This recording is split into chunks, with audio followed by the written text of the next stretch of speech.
हरे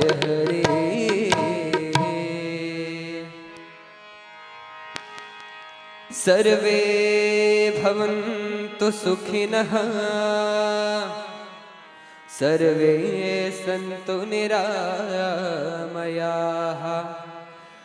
सर्वे भद्राणि पश्यन्तु मा कश्चित् दुःखभाग् भवेत्। ॐ शान्तिः शान्तिः शान्तिः।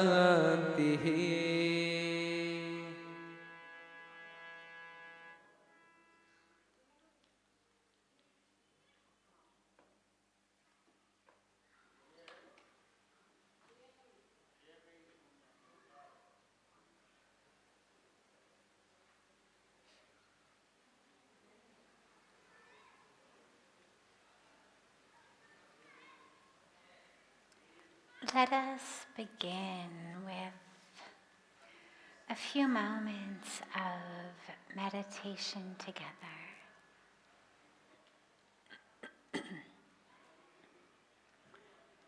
Allow your eyes to close.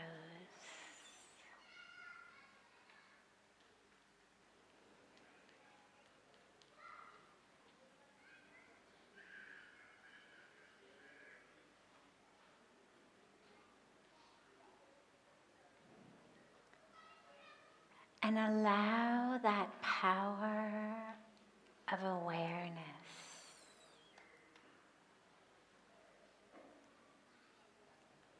to shift from fluttering around in the world outside you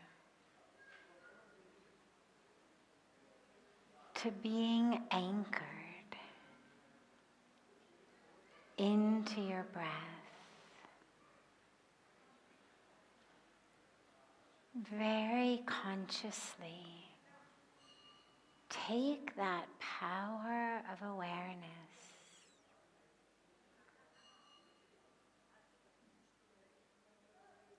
and bring the awareness to your breath. Don't try to change your breath, but simply allow your awareness to become fully merged into the breath.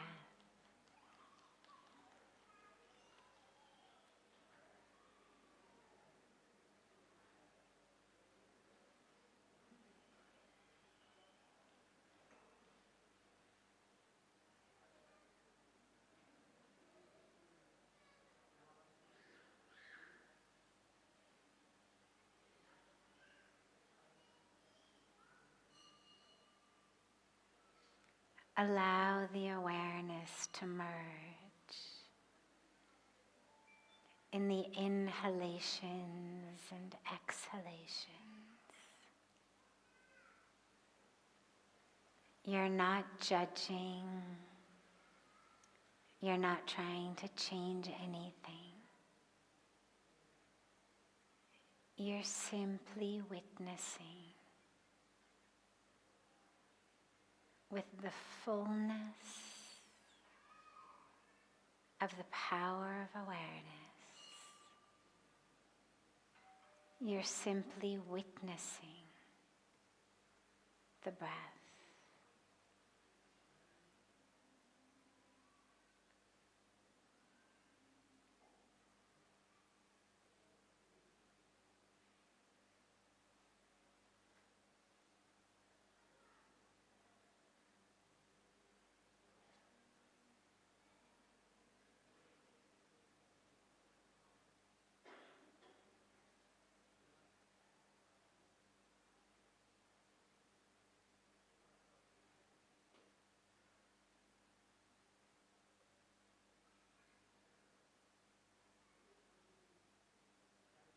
If the mind wanders, just gently bring it back.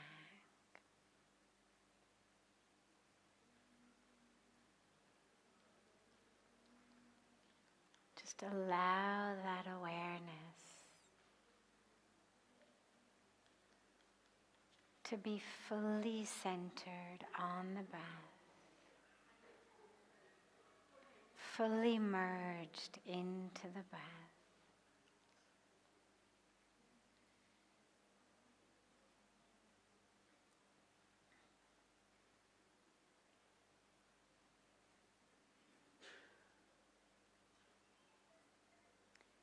There will always be distractions, sounds,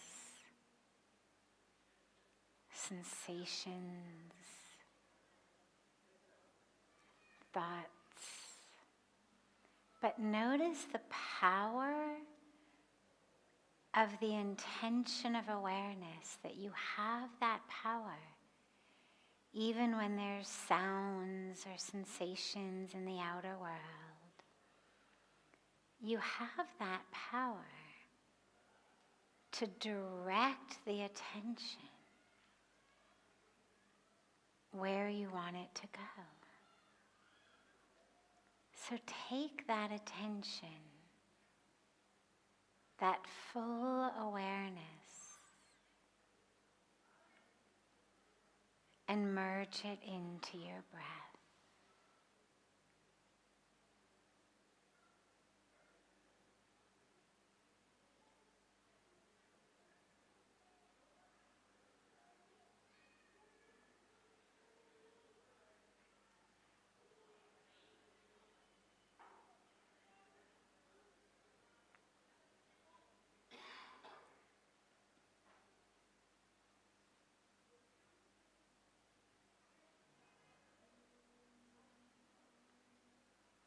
And as you breathe, notice how on the inhalations you're inhaling from the outside to the inside,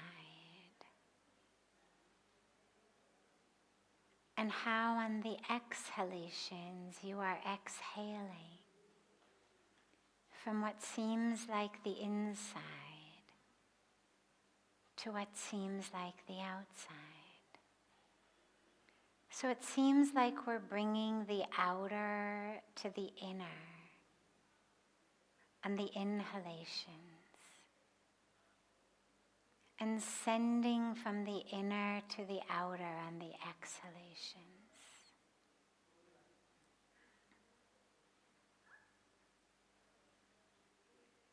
But allow yourself to become really still,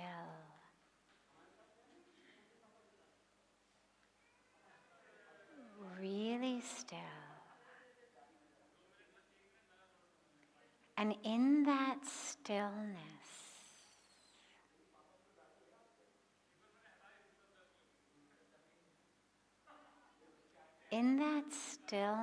notice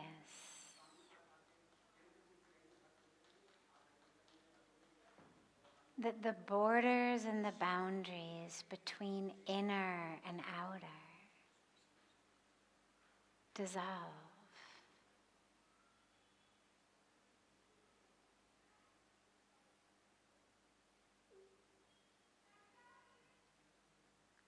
Notice as you breathe, when you're very, very still,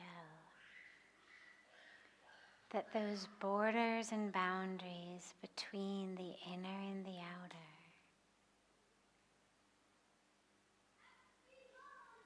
notice them dissolving.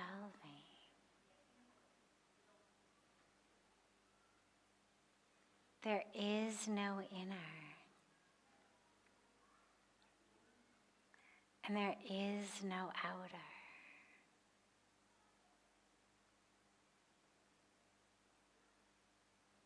There is just breath, and there is awareness.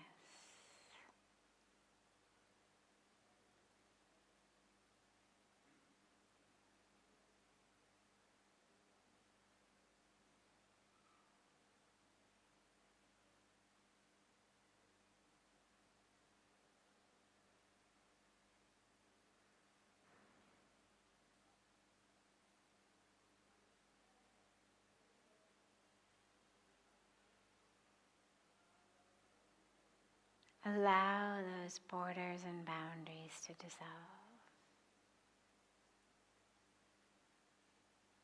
And allow yourself just to rest for a moment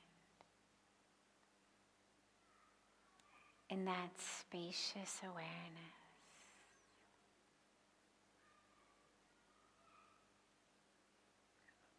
Where there is no place you end and the world begins.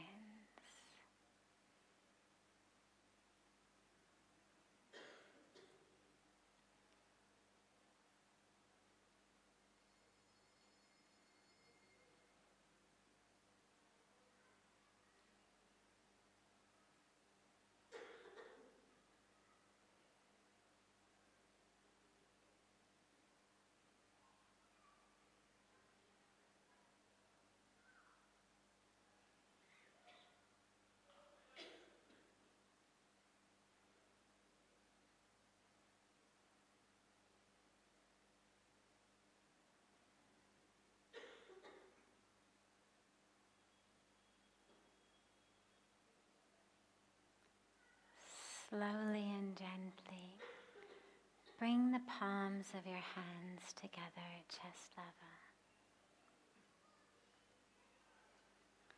Rub them gently against each other.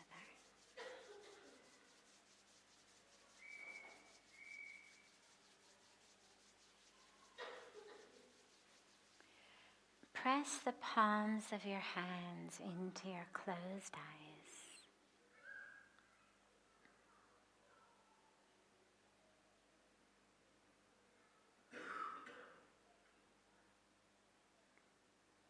Slowly open the eyes and lower the hands.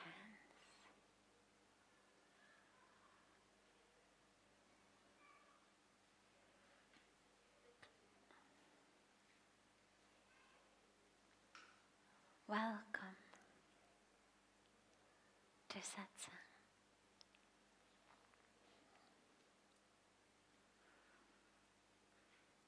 So beautiful to be together. So wonderful to be back. Those of you who were here day before yesterday know that I was out yesterday at a function in Kanpur, and it was beautiful, but as I mentioned on the banks of Ganga in the Aarti, it's such a gift to be back here with clean air and clean water and leaves on the trees that actually look green rather than brown. Things that we take for granted in a place that's clean, and then you go somewhere where the air pollution is so much that even the leaves on the trees have become brown from the dirt, and the air is just thick. It's always a gift being here, but being away for a day or two just makes you reappreciate what an incredible gift it is to be able to be here.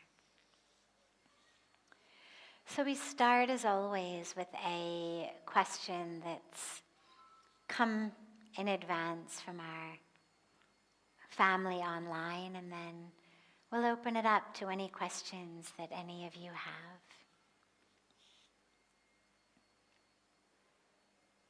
How do we deal with the fear and uncertainty that may come from complete surrender?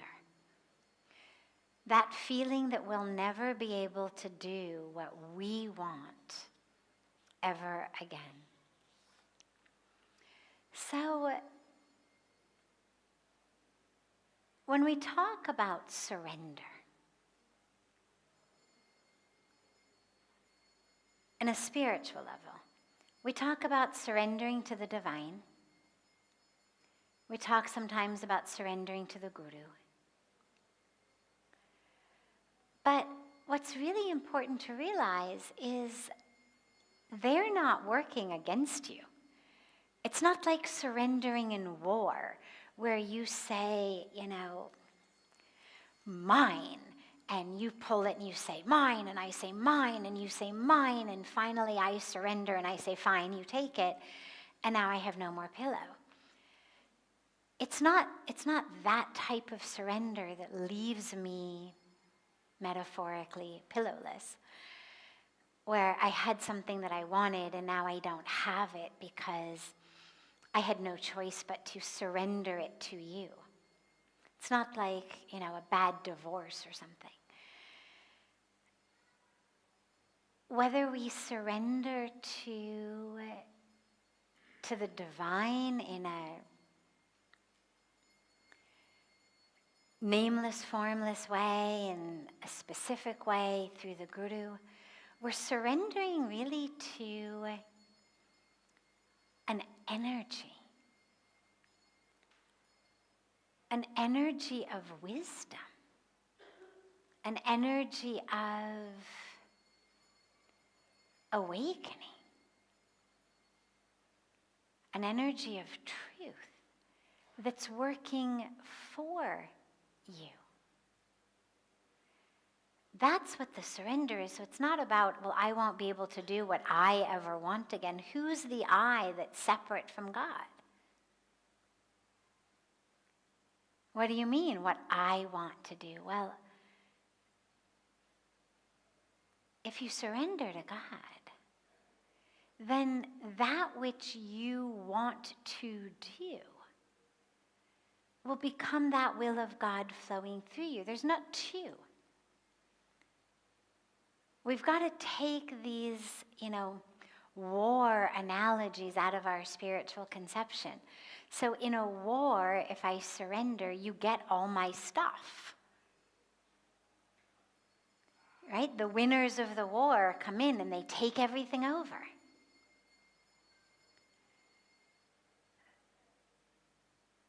In spirituality, when we surrender, all we're doing is we're letting go of our own ignorance. We're letting go of our own attachment to ignorance. We're letting go of our illusion. That's all we're surrendering, is untruth for truth, ignorance for wisdom, so that divine flows through us. So yeah, don't be afraid of surrendering. As you surrender, your entire will shifts. What you want changes. If you say, I've surrendered to God, but, oh my God, I really want this and this and this, but I know God's not going to give it to me, and it's not part of this deal. Well, then you haven't really surrendered. Right? I mean, why would you surrender? Think about it. Let's take a step back. If it's not war, why would you surrender? If you are attached to what you have, you really believe it's what you want, what's going to bring you happiness. Well, why in the world would you give that up? You only would do it when you realize it's not giving you what you want. And that which you're surrendering to is going to give you what you want. That I'm letting go of my attachment. My favorite example of this began, I've been giving this example for 25 years. When people used to ask me, but don't you miss America? Don't you miss all of what you had? And don't you feel like you've left everything? And so this analogy came to me then, but it's just gotten stronger since then. And it's, imagine that you are walking on a beach and your hands are empty, and so you collect shiny rocks and seashells, because why not? Your hands are empty. And that's kind of what most of us do in our life. We move through life and we collect. We collect actual possessions, we collect pleasures, we collect titles, we collect relationships, we collect all these things because otherwise our hands are empty. And these are things that sort of make us feel like I have something. Then we start to identify with those things. I am the one who owns this, who has that, who did this. But then now imagine you get to the end of the beach. Now your hands are full of these rocks and shells. But at the end of the beach, there's a guy with a bucket full of diamonds. And he's pouring the bucket full of diamonds out to anybody who will just put their hands under his bucket. Now, what are you going to do with your handful of rocks and seashells? What are you going to do with it? Right, yeah, exactly. Let it go. But does that feel like surrender? I mean, do you feel like you're having to let go of something that you really, really wanted? No, because you realize what's being offered to me is something so much more beneficial. I was collecting these things because my hands were empty. Now that you're offering diamonds, well, yeah, sure. Take my rocks, take my seashells, put them back on the beach. I'll go home with a handful of diamonds. And that's what the spiritual path gives us. That's what, for me, being in India all of these years has always felt like. And it felt like people were saying, but don't you miss those rocks and seashells and, that sparkly one? So when you surrender, you're surrendering the rocks and seashells. Nobody's saying thou shalt give up things that you really want. I mean, God's not this characterization, caricature of, the authoritarian, really strict parental figure who doesn't let you play with your toys and doesn't let you have dessert and doesn't let you run around in the grass. That's not who God is. God's not looking to take away from you that which actually brings you joy. God's looking to give you diamonds if you're prepared to let go of the seashells and rocks. So the surrender simply says, I recognize that what I'm holding on to isn't actually giving me what I really want. Therefore, I surrender to you because you are the path of light, of truth, of oneness, of wholeness, of fullness. And that's what I want.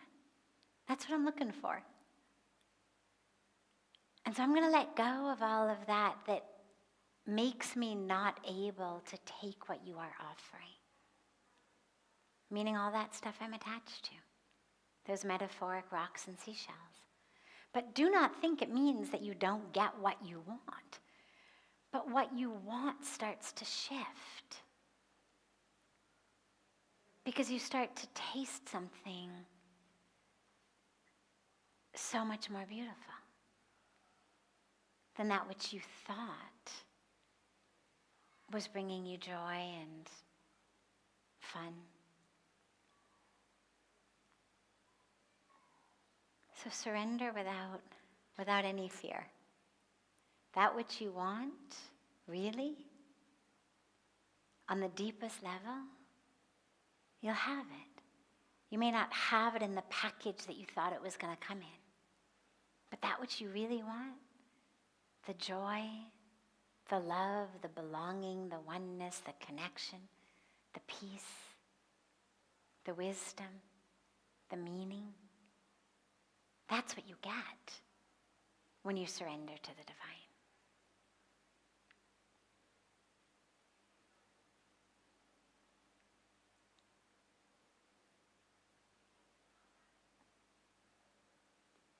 Any questions here? Yeah, one and then two.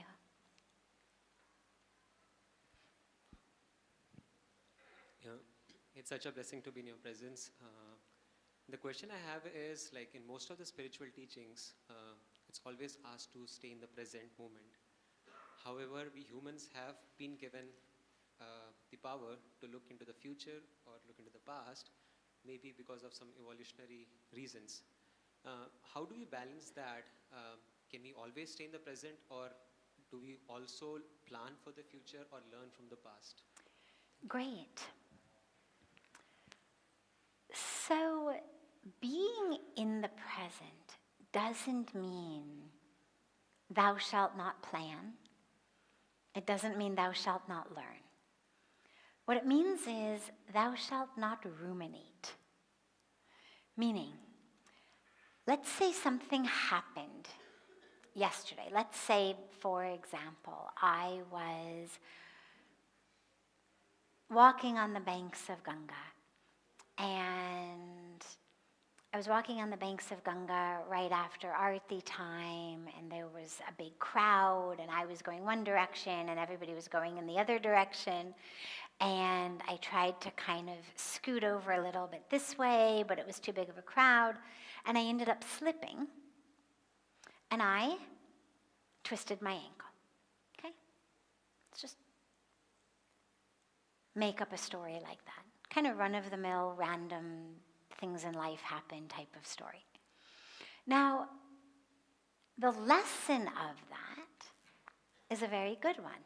Tonight, I'm not going to walk against a sea of people coming in one direction in a narrow marketplace.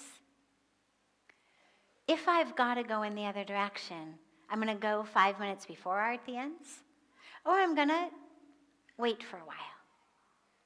Come in, have something to drink, be in satsang, whatever it may be, and then I will go. Great lesson. We all should learn lessons. Maybe it's also a lesson about, next time you need to move around a crowd, don't actually go off the road into a place where it's just rocks, because you're very likely, especially at night when you can't see, especially when there's a crowd, especially when it's wet and slippery, you're very likely to fall. So now I've learned another lesson as well. A specific one about this path, and a general one about taking care of my legs.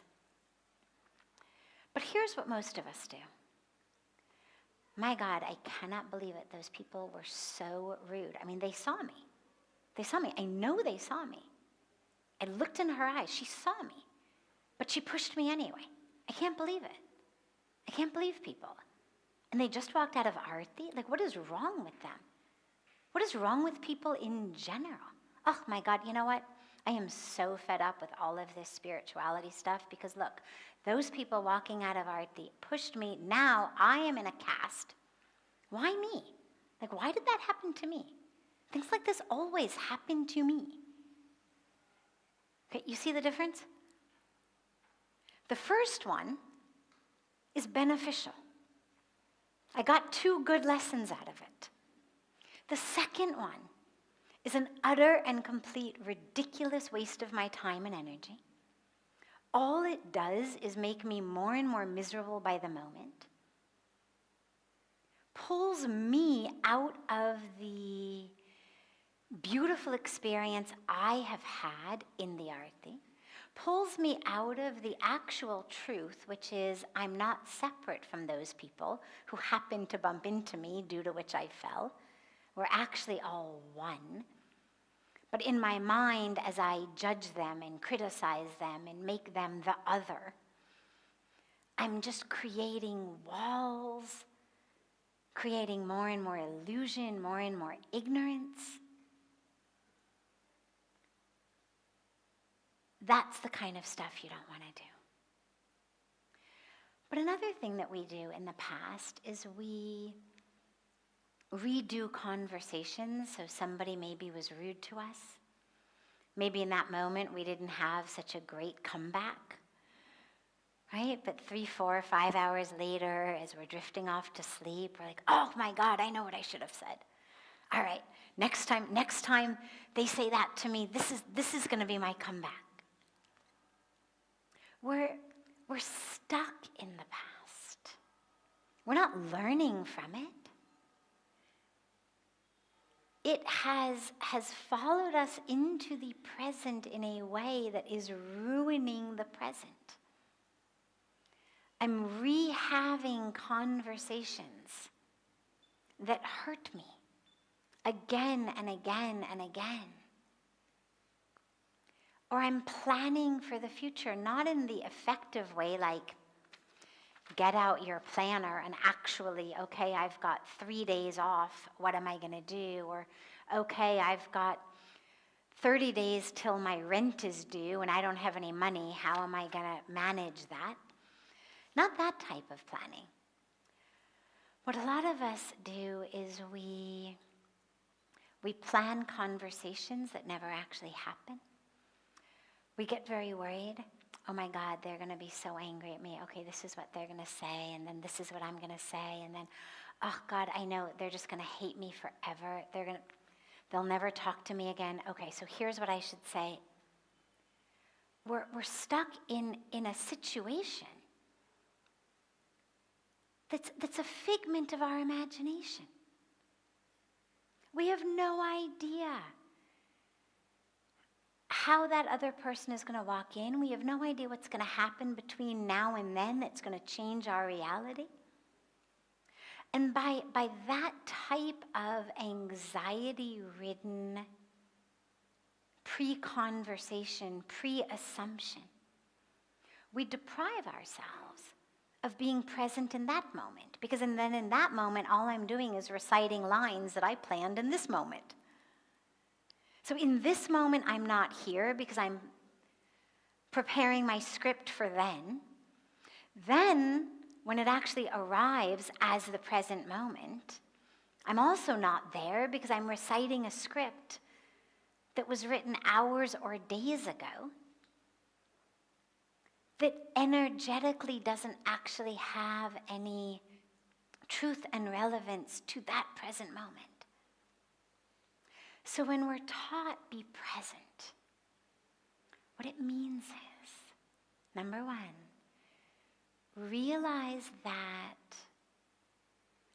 which you want, joy, peace, connection, fulfillment, deep experiences, they can only be had in the present moment.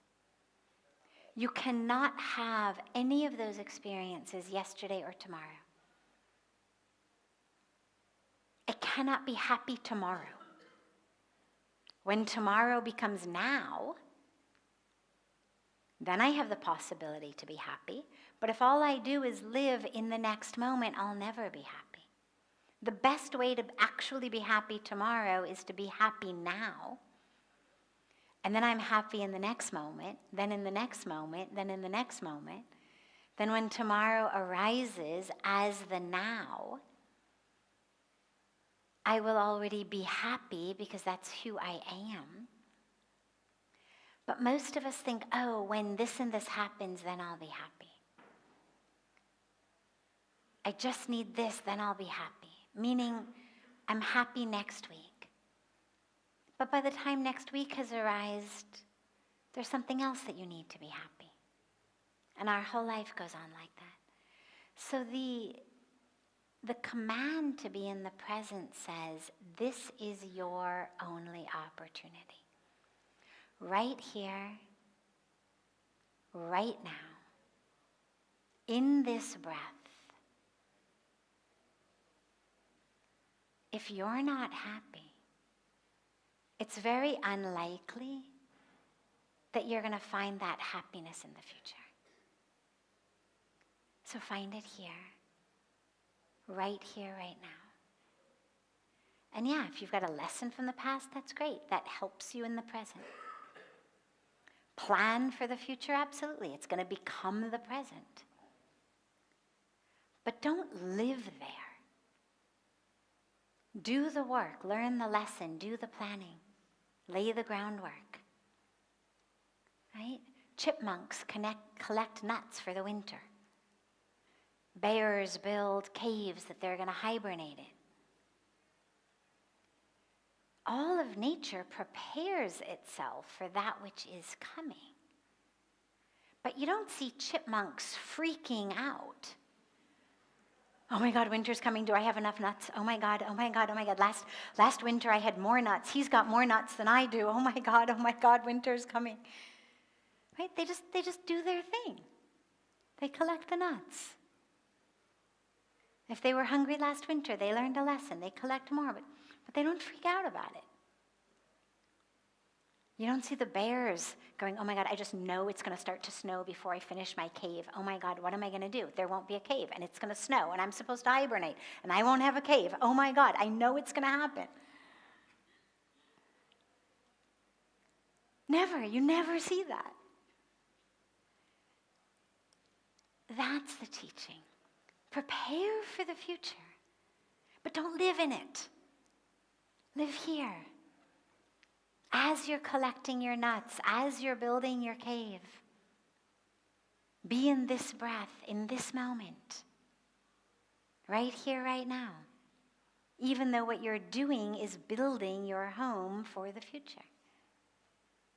But your mind is here, the awareness is here.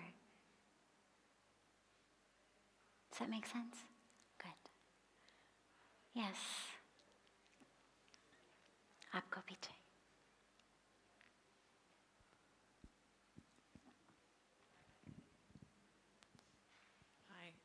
Thanks for taking my question. Those sample internal monologues sound very familiar. I've been struggling to reconcile, the idea of avoiding evil people, being content, not being attached to the state or anything in the world, with trying to fight for social justice and help people. And I'm wondering, if you're not attached to anything and you're content with everything, then why bother trying to help others?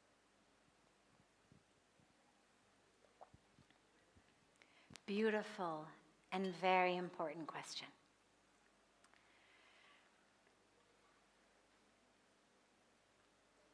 There seems to be two conflicting things. One that says not only be in the present, but accept everything, no attachments, recognize the perfection of it all. And then the other that says, but wait, people are hungry. People are sick. Women are dying in childbirth. People don't have water. Trees are being cut down. Species are going extinct. We need to act. And how to reconcile those. This is actually one of my favorite topics because I'm very, very committed to social justice, very committed to action. And here's how I understand it.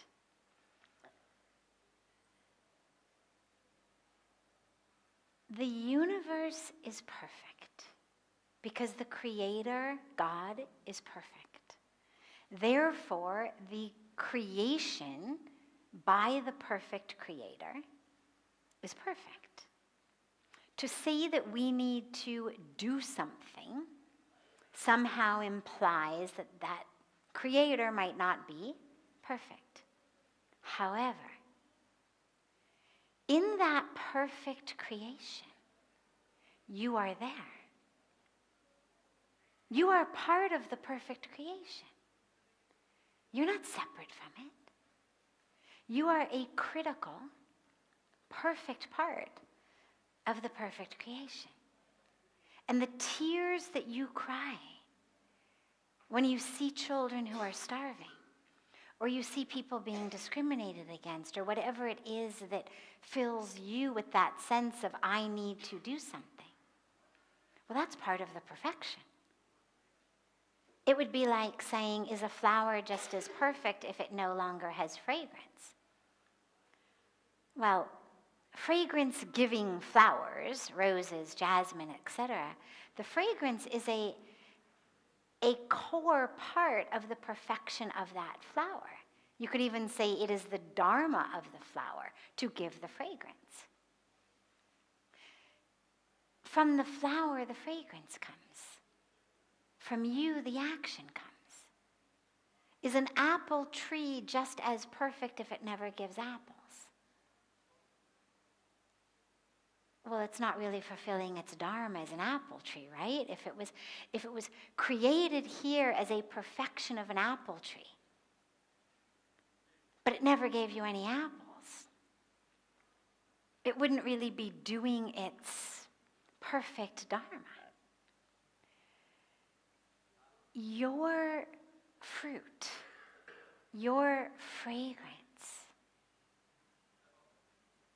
is that which you give to the world, which makes the world more perfect. Our world is perfect in the apples that come from apple trees, in the fragrance that come from roses and jasmines.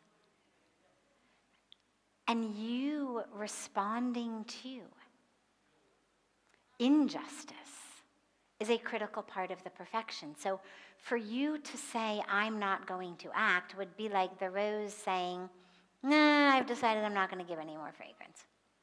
Tired of it. Nobody appreciates me. Forget it. It would no longer be as full and perfect of a rose because it would be denying its very nature. And so that's how I understand that criticalness of action is if we don't act, we are not upholding our perfect part of the perfect creation. In the Bhagavad Gita, which is, in Hinduism we have the Vedas, 4 main ones, but many other ones. The essence of the Vedas is what's called the Upanishads, which are seen as really an essence of the Vedas. So rather than this seemingly infinite amount of text in the Vedas, you have the Upanishads, which are significantly more digestible for those who are not dedicating their entire lives to the study of one particular Veda, for example. The crystallization, the distillation of the Upanishads is said to be the Bhagavad Gita. So imagine you've taken all of the Vedas and you've put it into 700 verses. That's the Bhagavad Gita. And in the Bhagavad Gita, Lord Krishna, the embodiment of God, tells us that we have to act. The entire Bhagavad Gita is about God explaining to us through Arjuna that it is our duty to restore dharma when there is a dharma. A dharma is unrighteousness. Dharma you could consider righteousness. That's what that war was about. Arjuna said, forget it, I don't care, let them keep the land. I'm not going to fight. It's not worth it. Let them have the kingdom. But what Krishna explained to him was, this wasn't a war over land. This was a war over dharma. And that it was Arjuna's duty not to fight for a chunk of land or a kingdom of people, but to fight to restore righteousness, to restore light, to restore dharma. And I take that as a really personal teaching. Because even though we're not in that same exact situation on a battlefield of Kurukshetra, fighting our literal cousins for some land, there's a lot of wars going on today. A lot of us versus them, a lot of greed, a lot of harm, a lot of stealing of each other's rights. And just as Krishna told Arjuna, you need to fight to restore the Dharma. Well, he's telling us the same thing. He didn't tell Arjuna become furious about it. So it's not about lose yourself. It's not about don't be able to eat or sleep because you're so full of rage that you lose your anchoring and grounding. No. But it's about be anchored, be grounded, and then fight. There's a beautiful line where Krishna tells him, remember me and fight the war. Very simple. Remember me means stay connected to God. Don't forget, it's all perfect. It's all me, it's all God, it's all one. Don't forget that. Don't lose yourself in thinking it's all about this battle. Don't lose yourself in thinking that our whole world is all about injustice and discrimination and hunger and poverty. Remember the perfection. Remember that it's all God. And fight the war. Because you've got to restore that Dharma. And that seemingly unreconcilable opposites, when they become that which you meditate upon, that becomes the way that you serve. It becomes yes and, it's not either or. Yes, everything is perfect. Yes, everything is God. And in that perfection is me fighting this battle, is me restoring this Dharma. And yes, it's all God. And yes, it's all perfect. And tomorrow I will get up again and fight for it again. Because that is part of the perfection, is for me to fight to make that, to change this. Just because it's perfect doesn't mean it shouldn't be changed. Right? It's perfect because it's God. And God is telling you, change this. Yeah. But remember me and remember it's perfect. So don't think it's about you. Don't think it's all on your shoulders. Don't be a chicken with your head cut off. Don't get caught up in the rage, in the narrow vision. Remember me. Stay anchored in me, grounded in me, and fight that war.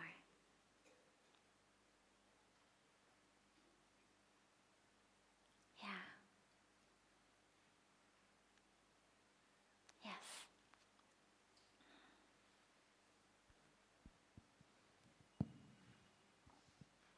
Hi. I think the analogies and metaphors that you've used are beautiful. It's so simple yet so very effective.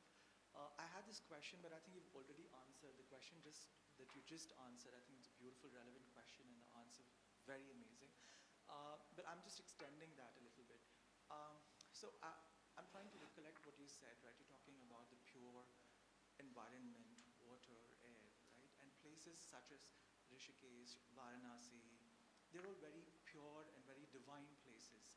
But unfortunately... Can you speak a little more into the mic? It'll just make it easier to hear you. There. Am I more audible now?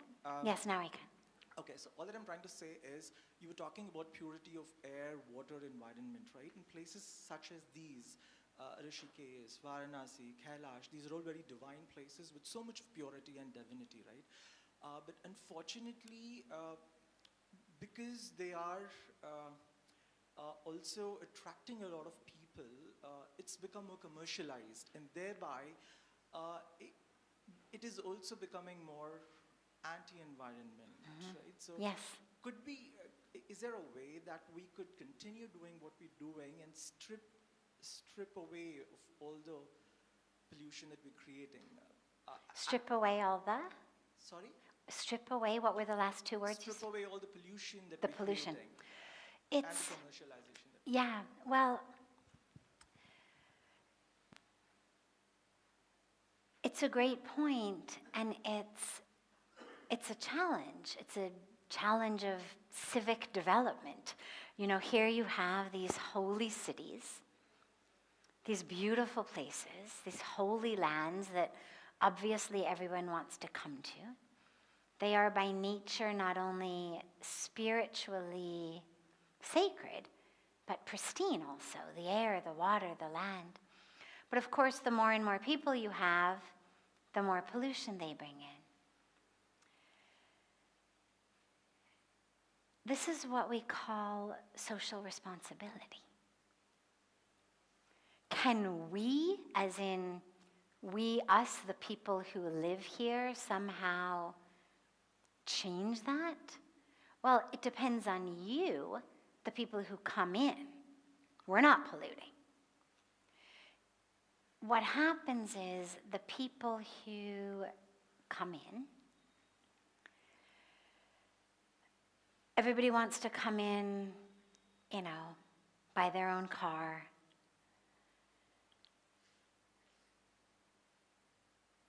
People don't want to walk so much. They want cars. The cars pollute. People go through the market. They buy chips. They buy cookies. They buy this. They don't bring bags from home. They get plastic bags. They take the bag of chips after they've eaten it, and they dump it on the side of the road.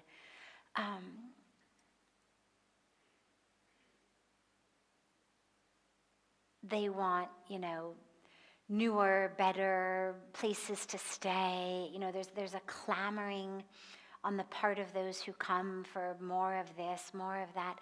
And the way that the economy works is something called supply and demand, right?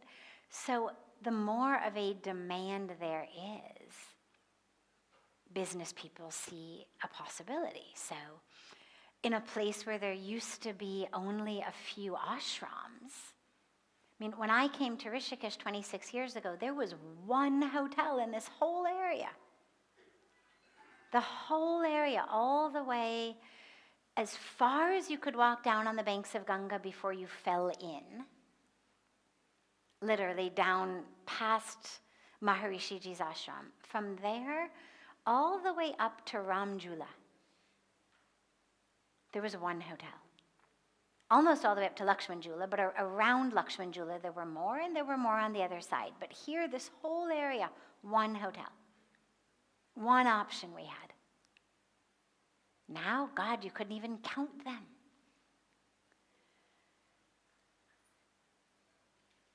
People's sensibilities have changed.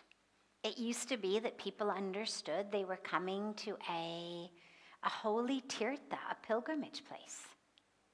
And they came with a feeling of that. They understood, we'll be sleeping on the floor, we'll be bathing in cold water or on the bank, you know, in the waters of Ganga. We'll be, you know, having simple meals, sitting in a line, having, you know, simple food served to us. And that was part of the experience. That was the fun of it. So many people I meet who, you know, have been coming to Rishikesh since they were little kids. Now they're in their 40s, 50s. And they're like, God, you know, when we were young, we would come, and it changed us. We'd come spend the summers here, and we really learned so much. Now what's happened is people have gotten a lot more focused on their own comfort. Everybody wants ACs in the summertime. People want heating in the wintertime.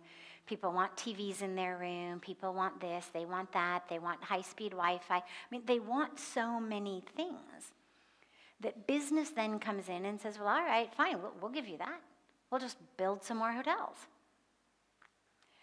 And the more people need more and more,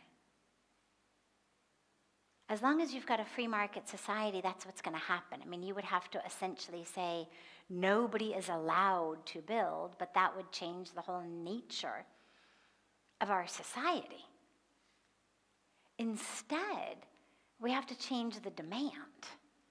Rather than worrying about changing the supply, we work on changing the demand.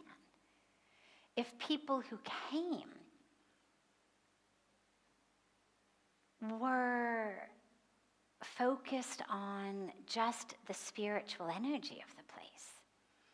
Less focused on necessarily eating at a different restaurant every single night. Less focused on, staying at a hotel with as many amenities as they get when they stay in Paris. Well, there would be less development. Therefore, there would be less what you call commercialization. It's just development. The hotels and the restaurants themselves are not commercial. It's a development response to what people who come want. If there were no market, they wouldn't do it. So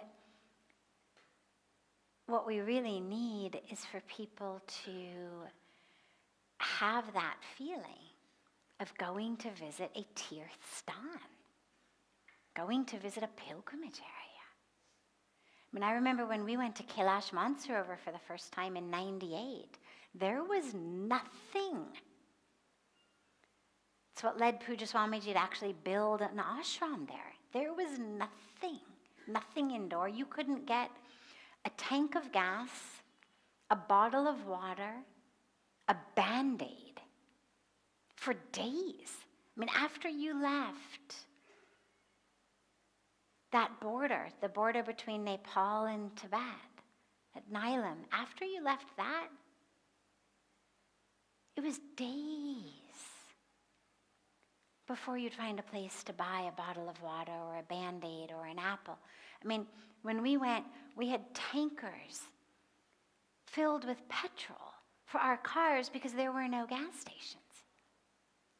There were no bridges over rivers. You literally had to drive your cars through rivers, and they would get stuck, and then you would tie ropes, and 50 Sherpas would, pull a car out of the river. But it had its own beauty in it. When we went the last time in 2009, it had been only a 11-year difference. And in 11 years, everything had changed. And now I've heard so much more has changed even. It's the demand of those who go. So it's why we need to change our way of thinking. It's not that there's anything wrong with a comfy bed, a nice hotel, nothing wrong with that. But we just have to realize that everything has a ripple impact. And that all of the demand for that means that more and more land, more and more mountains are being cut upon which to build hotels. More and more land is being cut upon which to build more and more restaurants. So you end up decimating the land.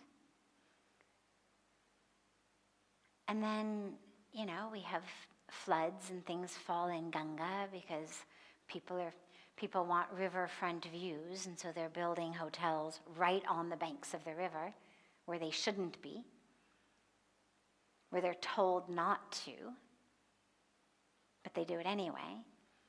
And then floodwaters come and they eat away the side of the mountain, and then the whole hotel collapses into the waters of Ganga, and it's a huge tragedy. But it's about changing our demand. And so that's up to all of us. If,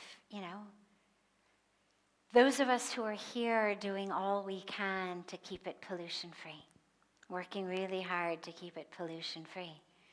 But the greatest energy is of those who are coming. It's why every night we take pledges on the banks of Ganga. We will keep our planet clean. But you're all the ones who go away from that pledge, who then get to decide either we're going to abide by it or we won't. That's up to you. So this is the social movement that's needed by you all to keep things clean. Beautiful. Have a beautiful rest of your evening. A beautiful morning and day to our family joining us from all over the world. And I look so forward to seeing you all tomorrow. So much love to you.